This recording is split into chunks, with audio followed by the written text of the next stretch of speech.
हमारे सभी वीडियोज सबसे पहले देखने के लिए लाल कलर का सब्सक्राइब बटन दबा दें, बगल की घंटी को दबा दें। यह पूरी तरह फ्री है। नमस्कार।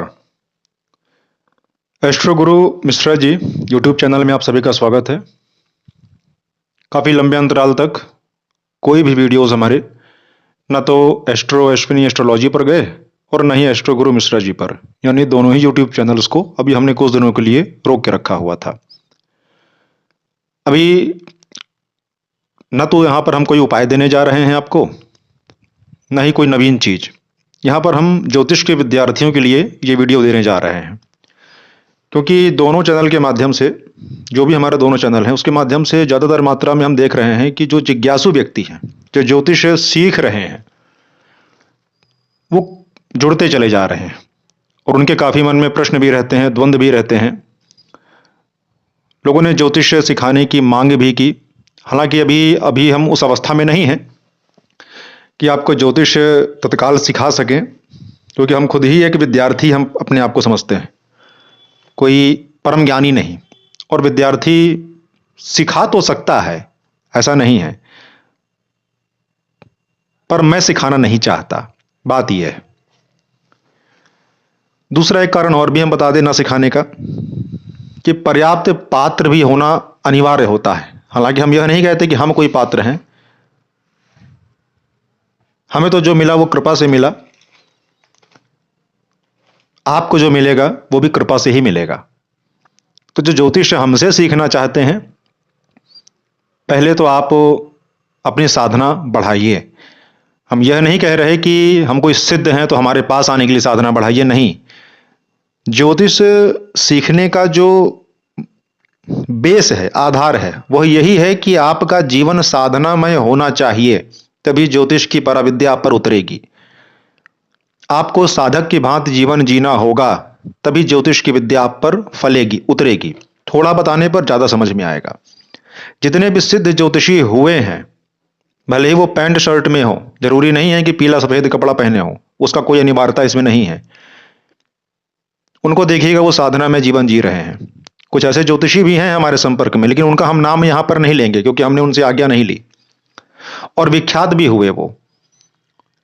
जीवन चूंकि साधनामय था। तो याद रखिए, ज्यादा आगे हम नहीं बोलेंगे, क्योंकि आज हमारा जो टॉपिक है ज्योतिष सूत्र से संबंधित है, जन सामान्य के लिए कल्याणकारक होगा, जो विद्यार्थी ज्योतिष सीख रहे हैं उनके लिए भी कल्याणकारक होगा। कुल 10 सूत्र यहां पर हम बताएंगे, उनको आप अप्लाई करिएगा। हमने अप्लाई कर कर तकरीबन 1000 कुंडलियों में देख लिया है, लगभग 1000 कुंडलियों में हमने देख लिया है इतने वर्षों में।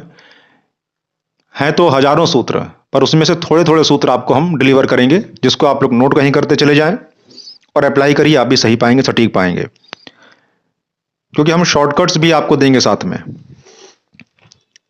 उसके बाद शोध का विषय तो बिल्कुल अलग है।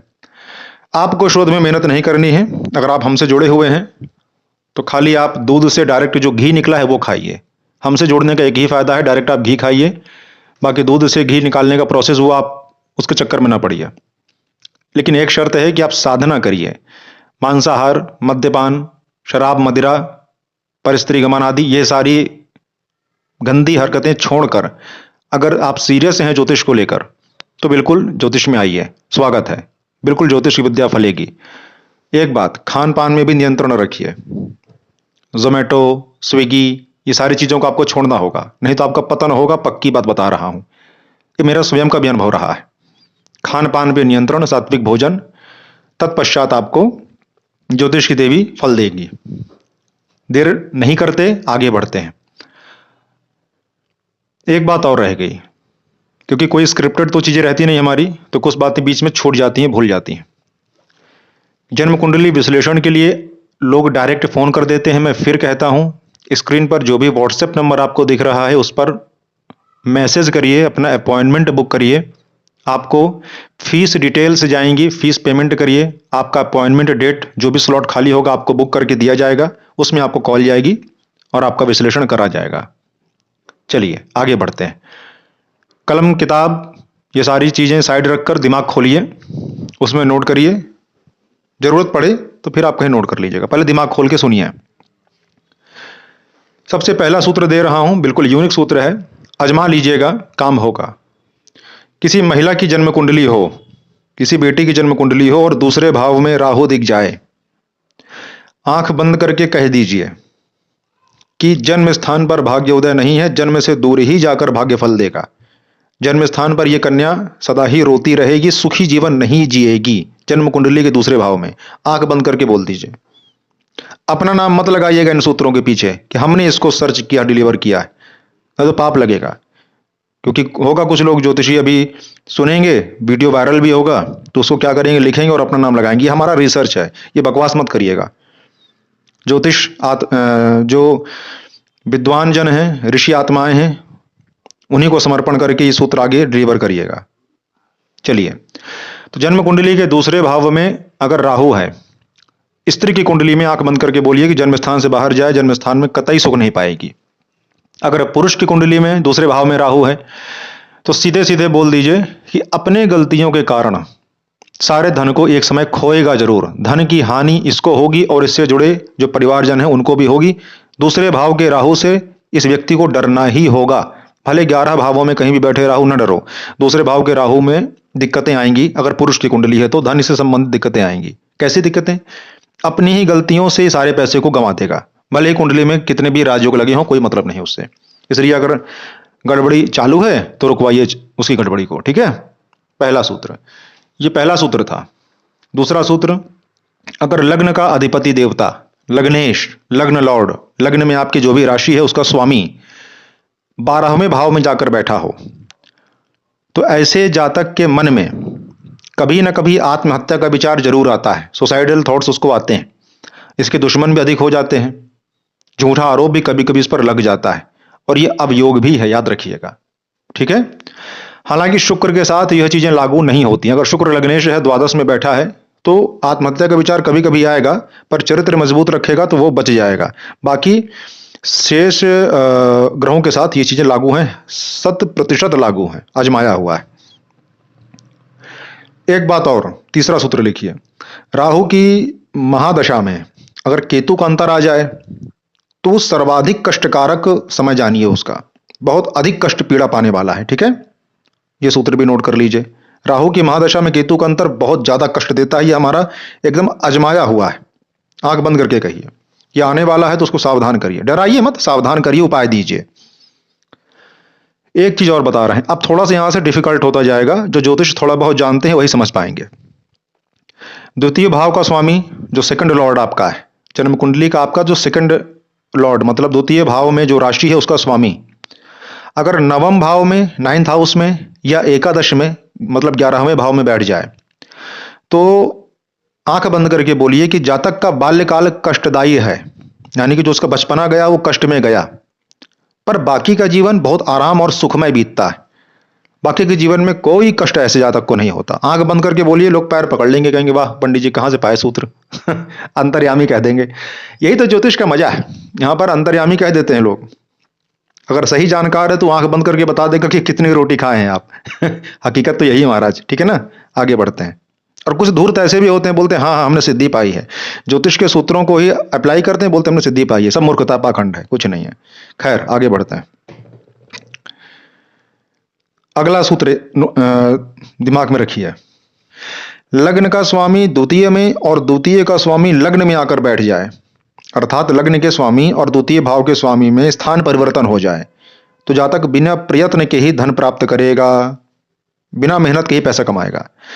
समझ गए होंगे? नहीं तो बैक जाकर समझ लीजिएगा, नहीं तो वीडियो लंबा हो जाता है। ठीक, अगला सूत्र नोट करिए, सूर्य अगर एकादश में हो, 11th हाउस में सूर्य किसी भी राशि में हो, अपनी नीच राशि में हो, तो भी ये सूत्र लागू होगा, क्योंकि भाव पहले प्रधान होता है, बाद में राशियां प्रधान होती हैं। सूर्य अगर 11th में हो, एकादश में हो, तो शत्रु बहुत होंगे लेकिन परास्त होंगे।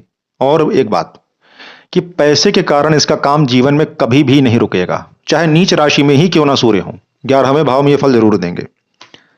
एक और नोट करिए, दिमाग में नोट करिए, मतलब अष्टम भाव का स्वामी कहीं भी बैठा हो, उस पर गुरु की दृष्टि पड़ जाए, मतलब मृत्यु भाव के स्वामी का जो संबंध है वो गुरु से बन जाए, या साथ में गुरु बैठ जाए या दृष्टि पड़ जाए, तो ऐसा जातक दीर्घजीवी होगा, लंबा जिएगा। ठीक है ना, समझ लीजिए। एक सूत्र और नोट करिए। जन्म कुंडली के चौथे भाव में, फोर्थ हाउस में, राशि कोई भी हो कोई मतलब नहीं, फोर्थ हाउस में अगर गुरु है तो ऐसे जातक को बोलिए कि आपके घर के पास जहां आप रह रहे हैं मंदिर है कोई ना कोई, चौंक जाएगा। आपको कैसे पता? ये मत कहिएगा हम सिद्ध ज्ञानी हैं ऐसा कुछ नहीं। ठीक, उस मंदिर के पास उसको जाकर दर्शन करने को कहिए। चाहे गुरु नीच राशि में हो, चाहे उच्च राशि में हो, चाहे स्वराशि में हो, चाहे कोई भी राजयोग बना रहे हो, उस जातक के घर के पास मंदिर जरूर होगा। आजमा लीजिएगा इसको। एक अंतिम सूत्र ले लीजिए। जन्म लग्न से अगर शनि का संबंध बन जाए कहीं से भी, चाहे दृष्टि डाल दें लग्न पर शनिदेव, चाहे लग्न में बैठ जाए, कैसे भी संबंध लग्न से बना लें, तो ऐसा जातक पिछले जन्म में लोगों को मानसिक कष्ट दिया है और उसके फल परिणाम स्वरूप उसके हर काम में डिले होता है, देर होता है, लेकिन अंत में जाकर काम हो जाता है उसका। ये जरूर बात है। काम में देरी होना ऐसे जातकों के लिए बिल्कुल सामान्य बात है। देरी इनके हर काम में होगी, ये एकदम इरिटेट हो जाएंगे, परेशान हो जाएंगे, लेकिन काम भी अंत में जाकर इनका हो जाएगा। ये ऐसा क्यों होता है? क्योंकि इन्होंने पिछले जन्म में लोगों को मानसिक कष्ट ज्यादा दिया है। तो शनिदेव इस प्रारब्ध को पूरा करवाते हैं इनके कि भाई हम तुम्हारे काम में देर करेंगे, अब तुम भी मानसिक कष्ट झेलो थोड़ा, फिर बाद में काम कर भी देंगे। तो लग्न से संबंध शनि का कैसे भी हो जाए तो काम में देरी होगी, परंतु काम भी होगा, देर से होगा। जब आप पात्र हो जाएंगे तब आपका वो काम हो जाएगा। आज आपको चाहिए 4 लाख की गाड़ी, पर उस समय शनिदेव नहीं देंगे आपको, अगर लग्न से संबंध बना लिए तो। फिर आप काबिल जब दिखेंगे शनिदेव को तो वही आपको 40 लाख की गाड़ी देंगे। देंगे जरूर, पर बड़ा करके देंगे, ये जरूर फायदा है। चलिए, आज इतने ही सूत्र दे रहे हैं, अगले वीडियो को इंतजार कीजिएगा। और हाँ, फिर बोलता हूं कि डायरेक्ट कॉल मत करिए। जन्म कुंडली विश्लेषण के लिए प्रॉपर एक अपॉइंटमेंट फिक्स करिए, फीस पे करिए, उसके बाद ही विश्लेषण करवाइए। हर हर महादेव, जय सिया राम।